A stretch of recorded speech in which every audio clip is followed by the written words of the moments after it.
Coucou mes viewers, j'espère que vous allez bien. En tout cas, moi ça peut aller, bien qu'il ne fait pas très beau aujourd'hui, nous sommes dans le nord. Donc, je reviens aujourd'hui avec une recette de sablé écossais. Ça s'appelle des shortbread. Franchement, vous allez tout oublier. Vos soucis, vos chagrins d'amour. C'est des sablés à tomber. Ultra fondants. Et d'ailleurs, moi j'ai fondu. On m'a pu retrouver d'ailleurs. Bon, enfin bref. En plus, c'est une recette avec peu d'ingrédients, à la portée de tous, des plus riches au moins riches. Et j'espère que vous allez apprécier. Et ces sablés-là, vous pouvez les conserver dans une boîte hermétique. Par contre, je pense pas que ça se congèle, ça. Je vous dis à tout de suite pour la recette. Et laissez-moi des commentaires, ça me fait plaisir. En plus, j'ai eu des bons commentaires. Donc, je vous remercie mes viewers. Et bienvenue aux nouveaux abonnés. Et bienvenue aux anciens abonnés qui ne m'ont pas lâché. Je vous dis à tout de suite pour la recette. Ah oui, une dernière chose, le tablier et les cheveux. Et nous sommes prêts pour cuisiner. On enlève les bagues pour l'hygiène. Je vous dis à tout de suite mes viewers. Vous aurez besoin de 300 g de farine, 200 g de beurre, 100 g de sucre, un jaune d'œuf et une cuillère à café de sel. Nous allons commencer par crémer le beurre avec le sucre.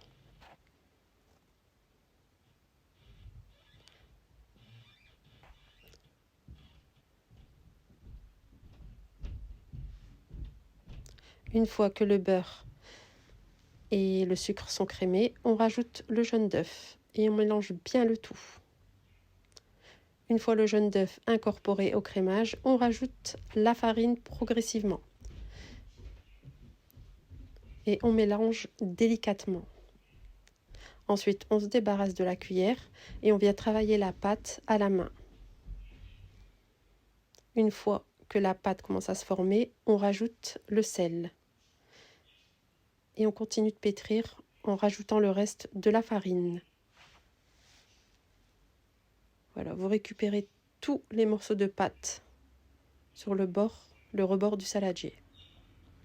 Ensuite, on vient étaler la pâte dans le moule carré et vous l'aplatissez jusqu'à ce qu'elle atteigne tous les contours du moule.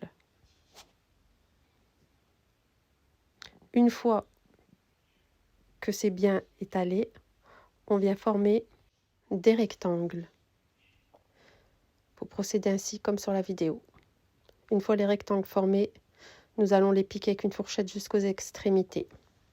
Voilà, et on va enfourner pour un quart d'heure au frigo. Une fois les un quart d'heure passés, vous avez préchauffé votre four à 150 degrés. Vous enfournez le sablé pour 45 minutes.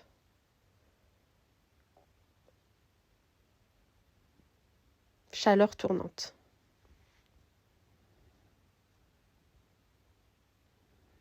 Comme ceci.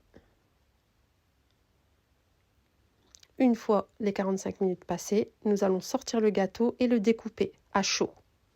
Il est encore tendre. Une fois qu'on a fini de le découper et de repiquer le gâteau avec les fourchettes, du moins avec la fourchette, excusez-moi, nous allons le mettre sur la table et le découper délicatement. Ensuite, vous récupérez une petite partie et voilà ce que ça donne. Je vous dis bonne dégustation mes viewers. À bientôt et n'oubliez pas vos petits likes.